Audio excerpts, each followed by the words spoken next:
The most wonderful time. For Feuds? Ah, Christmas, smell that? That's cinnamon, pine needles and impending doom. No, not the apocalypse, just family. That lovely group of people who know exactly which buttons to push.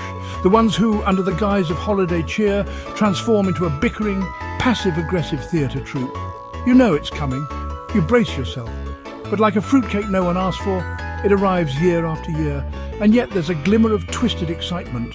It wouldn't be the holidays without Aunt Mildred commenting on your weight or your brother stealing the good scotch. It's a tradition, really, like hanging up ornaments.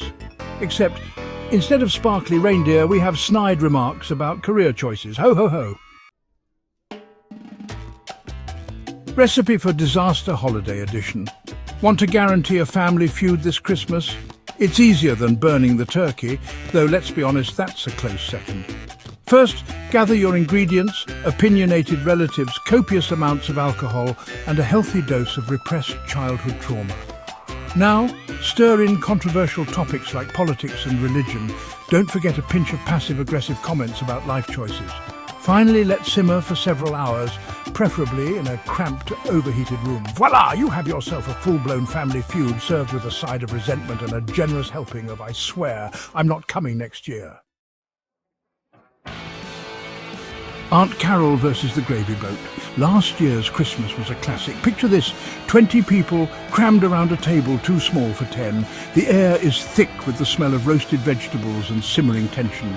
Enter Aunt Carol, stage left, wielding a gravy boat like Excalibur. She's been making the gravy for 40 years, and by God, everyone will eat it. My cousin, bless his soul, politely declined. He's lactose intolerant, you see. Aunt Carol did not see. What ensued could only be described as a gravy-fueled monologue about disrespect, tradition, and the evils of almond milk. Let's just say we all had extra gravy that year, even the dog. All's fair in love and fruitcake. Look, families are weird. We love them, we tolerate them, and sometimes we hide from them during the holidays. But underneath the passive-aggressive comments and the gravy-induced meltdowns, there's love. Maybe it's buried under a mountain of wrapping paper and resentment over who got the bigger stocking, but it's there.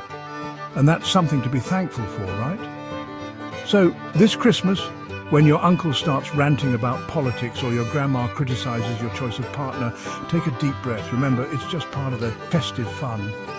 And hey, at least it's never boring. Merry Christmas, you filthy animals.